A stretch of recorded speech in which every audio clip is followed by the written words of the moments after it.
where did you see this, Blankers? The Milwaukee reportedly close to a deal with the Suns for Jae Crowder. Third team in the deal is going to be a three-way with the Houston Rockets. Apparently, they want more draft compensation. So, looks like the Rocket. I'm imagining this is Eric Gordon. It doesn't mention Eric Gordon by name. During the break, it just seems like Phoenix has a malcontent in Jae Crowder for whatever reason. That relationship's over. The Rockets would like the relationship with Eric Gordon to be over. And Rafael Stone would like to get even more draft capital because after this year, we know that he needs help in getting good picks. So I'm sure he's after as much draft capital as he can get. Yeah, and it's interesting that it's on hold for now. This seems to me like it'd be the right scenario for an Eric Gordon, though. Like it really three-way does. trade. Like if it's a three-way trade, maybe you're not getting a first from Phoenix, but maybe you're getting a couple seconds, or maybe you're getting like a future Milwaukee first, something like that. This seems like an ideal scenario for the Houston Rockets. But a year ago, Eric the people that I talked to said Phoenix offered a first-round pick for Eric Gordon. Stone said, hold that thought. I don't think that's a high enough pick for us. We'll get back to you. By the time he got back to them, they weren't interested in him, and that deal fell through. Now we're talking about a situation where, again, it looks like for the time being, the Rockets are the reason why the trade didn't go through because they were looking to get more. At a certain point in time, don't play fire with fire anymore. Don't mess around too much and mess up a good thing. Take what you can get out from under the whiny, always upset Eric Gordon that's worried about me, and keep developing the young nucleus that you have because I don't like when I hear these things that the Rockets wanted to get more. At a certain point, cut your losses and develop your talent. At what point? What's the minimum you would take? If I get a late first, I'm ecstatic. If I get a couple of late first-round picks to be determined where they fall based on where those teams are later, like a couple years from now, I'm even happier because I don't have control of my own pick for so long with OKC, and I'm hoping that the Nets just completely fall and trip all over themselves and unload all of their superstars. So instead of having those kind of high-risk scenarios, I could at least get some more first-round picks where if I have to take a couple of them, combine them, make a trade to move up, or get what I need, I have more options. I'm taking a late first and or multiple late firsts from Phoenix and Milwaukee and getting out. I mean, if I get a second, if I get a first period, I'm doing it. But like, if I get a late second for Eric Gordon, I almost rather just like not I let think Eric you'll get Gordon. better offers before the trade deadline. Right. That's why like the compensation matters here. Sure. Like the Rockets are holding out for more draft compensation. I like that if the offer right now is just one of their second rounders. I couldn't care less about a late second rounder. We see teams all the time sell second round picks on draft day. So if that's what the offer is for Eric Gordon, I'd rather just wait. And if even if you get to the point where if you're at the deadline and you pass the trade deadline and you still have Eric Gordon on the team, it's the final year of his deal. Just John Wall him. Tell him to stay home. Like don't let him come to round the team. He's got another year. No, this is last year of his deal. The initial rumor of the three-way trade came out at a hardwood paroxysm. Okay, yeah, I've heard of that. Yeah, and I just, to me, looking at it, get rid of Eric Gordon as fast as you can. And I understand you want competition so you get the most for him, but you already have a ton of young players on as a nucleus for right now. He does. Next year, he's under contract, but it's non-guaranteed. Okay. So you can get out of it after this year for free. I knew there was another year there on is it. A year. I didn't know that it was non-guaranteed. It's a non-guaranteed. It becomes fully guaranteed if he makes an all-star team. He ain't doing that. Or a Houston championship. He ain't doing What that. is more likely? He makes an all-star team in the Rockets. All-star team. Probably all-star team. But yeah, if a late first, I'd do it in a heartbeat for Eric Gordon. But a late second, I'm probably out on that. And you also think, because I don't know what happened where Jae Crowder was the perfect fit for Phoenix a year ago. Yeah, and before the season started, they were just like done with Jae Crowder. But Jae Crowder is a veteran that brings toughness, that brings defense, that brings three-point shooting. He could help a Milwaukee if he's not going to help Phoenix because they play a similar system. Then Phoenix still needs to replace that Jae Crowder type element. They wanted a Gordon a year ago. They regretted not getting him after the playoffs were over, saying that was the third scorer we needed. You can still add him and get him, and it basically costs you the same price. Yeah. Your late first-round pick, do it. Yeah, but if it's a second, I don't mind holding out. Hey guys, back to the video in just 1 minute. Before that, I want to tell you about Fitz Roofing. If you got a leaky roof or need a full roof replacement on your business or your home, and or you want to get something done around the yard or maybe something around the house, they have the best warranties in the business, the best ratings, and the best service. They're going to take care of you every step of the way. Fitz Roofing, making a difference, one home at a time. Rockets have lost 5 in a row. They've lost 9 of their last 10. And Steven Silas got ejected from yesterday's game. That ejection was probably a cumulative ejection. A lot of things. He didn't like, of course, he didn't like the calls early in that game. He got thrown out at the end of the first quarter. The frustration that is growing within the team. We saw Eric Gordon kind of say, well, he didn't kind of say it. He said there is no progress with this team.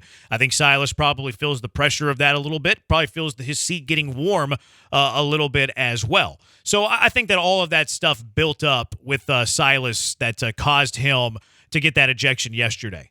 I don't care if a coach gets ejected. This isn't going to be some soapbox hot take. Oh, a coach should be above that. I don't care when coaches get ejected at all. I don't care when they get fired up purely for motivation. Yeah, I have no problem with getting fired up over officiating, getting thrown out of games. I don't, unless it's like a critical game where your team needs you. Right. Playoffs. If you get thrown out in a regular season, do not care. What bothers me from that is like Steven Silas doesn't show a whole lot of emotion very often. Right. I don't care that he gets fired up with officiating, but that like energy, that anger, I don't think that he's channeling it properly towards officiating. I want to see, and we will never see this because we're not privy to practices, Steven Silas needs to be acting that way at practices. Steven Silas needs to be acting that way when his team is not playing defense. Steven Silas needs to act that way when his team shows zero energy and zero desire to be on the basketball floor in an NBA game. His fire and his energy, you want to give that to officiating? That is fine. But you need to be giving that energy and passion towards your team and trying to get the most out of your team, because I don't see that from Steven Silas. I'm going to tell you what this was, Jeremy. This was the culmination of a building shaken soda bottle that was ready to explode, and he finally just couldn't take it anymore. That man is under so much pressure, and I don't disagree with anything you've said because we've talked about it before. You know, he is losing his locker room. He is not getting through to these kids enough. He's not running the systems on either end of the floor that need to be run so that these kids are developing quicker. But on top of that, he's not coaching this team. He has so many cooks in the kitchen right now, headed up by their general manager, and so many people telling him on a day-to-day basis what he needs to do, what he doesn't need to do, who he needs to do it to, that at a certain point, it all gets to be just, it builds up to the point where you just can't take it anymore. And it might just be for one game. But this was then Eric Gordon piling on the other night and him obviously taking that personally as well and going, you know what? This just more and more every day feels like a no-win for me because I can't coach this team the way I want to coach it.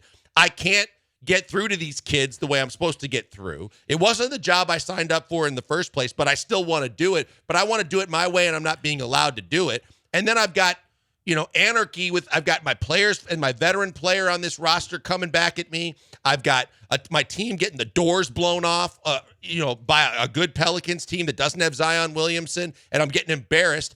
I'm just, for one night, I'm out. I'm just, I can't take it anymore.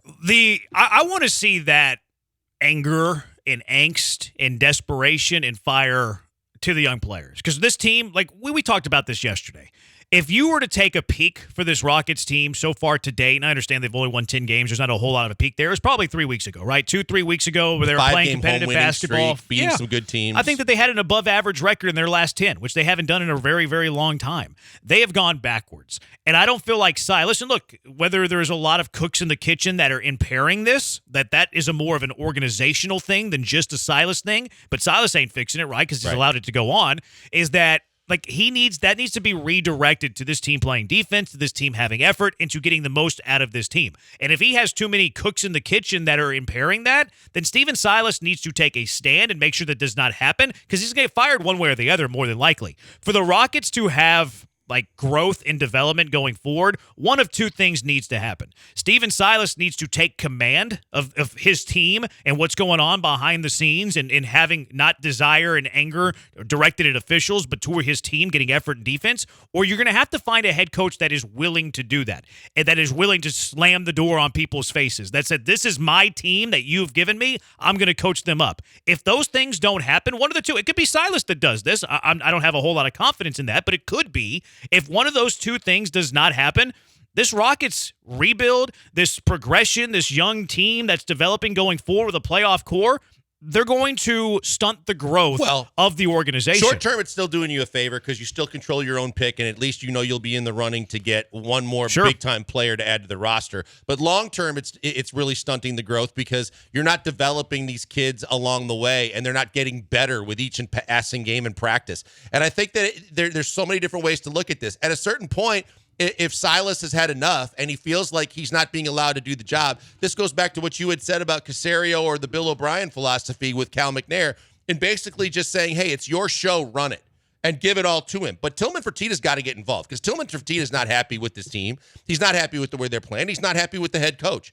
But he's got to get more involved then, and he's got to be more of what Les Alexander was, going to practices for a while, going on the team planes, trying to figure out what exactly is going on and isn't happening. Because the other thing, which is a fault of Silas's, is the fact that he defers too much. Every time we hear that there was an issue going back to last year with Christian Wood or KPJ or the other things that have happened, well, who's the fall guy? John Lucas. He's the guy that gets the players lashing out at them because he's the guy that's delivering the punishment. Mm-hmm. No, the head coach has to be able to do that. He, in practices, when I hear from Kelly Eco and other guys and people that are covering the team say when guys need to be talked to, when they need to be instructed, it's Luke doing a majority of that. It's a veteran like Lionel Hollins.